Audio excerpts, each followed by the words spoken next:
America directly following the Great War. So we have the Treaty of Versailles, and in fact, most Americans favored the Versailles Treaty, but you're going to see resistance against it in the Senate. There's going to be two groups against it. One is the irreconcilables that basically they oppose the participation in the League of Nations because they felt like it was perpetuating the power of imperialist nations, and it felt like to them it would require the United States to help suppress like rebellions in places like Ireland, which the United States wouldn't necessarily be against. Especially having, been their own colony at one point and everything. The larger group in the Senate that was opposed to the League of Nations was the reservationists, because they saw Article 10 as basically taking away some of their own congressional authority of when they could declare war. Because if we're guaranteeing everybody's independence, then there's an element of we don't necessarily have full control over when we have to be involved in a war.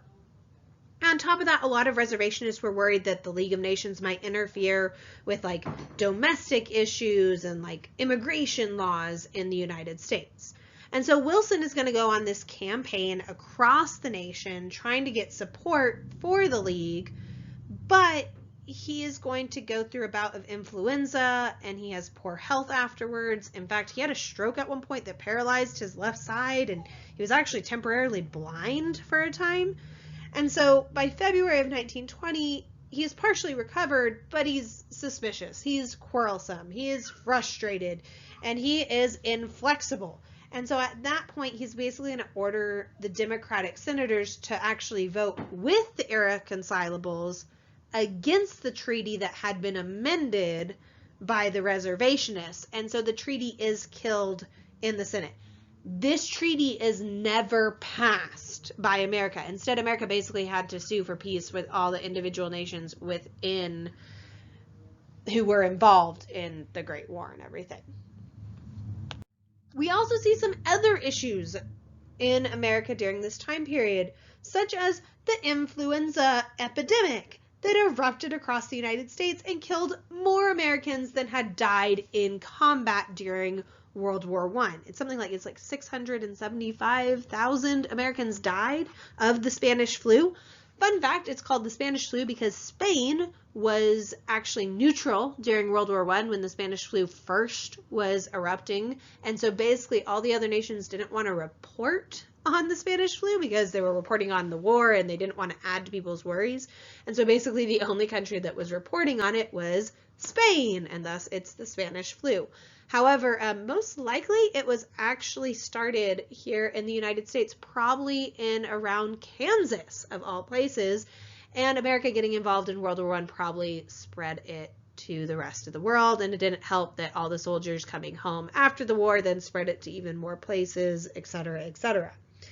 So that kills a lot of people. That's really problematic. That's a huge public health issue.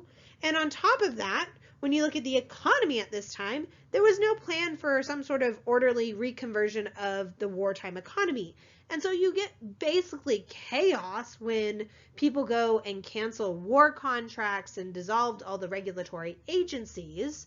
And so that means that demand is really down for a lot of these products initially. And at the same time, soldiers are returning home and they need a new job. And so they're competing for scarce jobs that are there. And so we get unemployment mounting, inflation mounting, there's a housing shortage, rents are skyrocketing because the housing shortage and everything. And so we're seeing lots of issues. And when it comes to gender, women are really going to lose out a lot of their economic advances they had gained during the war. A lot of state legislatures would actually pass laws prohibiting women from working in a lot of the occupations they had been successfully filling during the war. And then when we look at African Americans, they're going to lose out as well. A lot of African Americans had hoped that their participation in the war effort might be rewarded, but instead you get race riots ensuing because there's such stiff competition for jobs. And so you get actually a lot of African Americans are killed during this time period because of this like job competition. And then you have your Red Scare. Now, typically when Americans think of the Red Scare, they're actually thinking of the second Red Scare, but to have a second Red Scare, you got to have your first Red Scare. So there's a lot of fears about Bolshevik Russia at this time period, and that Bolshevism and communism could spread to the United States. This panic is going to reach peak levels basically between mid-1919 to mid-1920. What really seemed to solidify this fear that, communists were going to come to America and try to overthrow the entire political system was that bombs were anonymously mailed to several different prominent people on May Day.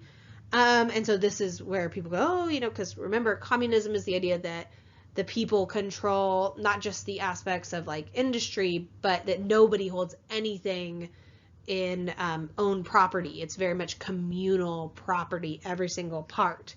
And so the fact that they're, mailing bombs to prominent people, then people thought this might have been the first steps towards some sort of revolution. It really wasn't, but that was the fear. And so the government's going to enforce really repressive laws against anyone they suspect of subversion. And so this is going to include groups like Wobblies, socialists, and any kind of dissenters. In fact, January of 1920, we're going to see the Justice Department rounds up about 4,000 people who they see as being radicals in 33 different cities. Oftentimes they would get these people without warrants. They a lot of times broke into places and assaulted and arrested basically everyone on site. And then they wouldn't give these people access to lawyers, and some of them would be beaten into false confessions. And so we see over time support for the Red Scare is going to wither and fade by about mid-1920. Still, for the rest of the decade, when we're looking at the 1920s, we're going to see hostility towards immigrants, hostility towards organized labor, and hostility towards any kind of dissent enduring during this time period. Which really brings us to the election of 1920. The thing is, by this point, Americans are wary of these grand crusades and the social sacrifices they had been going through for all of World War I and everything. And so, more than anything else, Americans just wanted a return to normalcy. And so the Republican ticket is basically going to symbolize that reassurance of simpler times. Warren Harding is the Republican nominee. Harding is going to win in a landslide. This basically reflects the nation's dissatisfaction with Wilson and the Democratic Party at this time. So, go ahead and give a one-sentence summary of America in the Great War.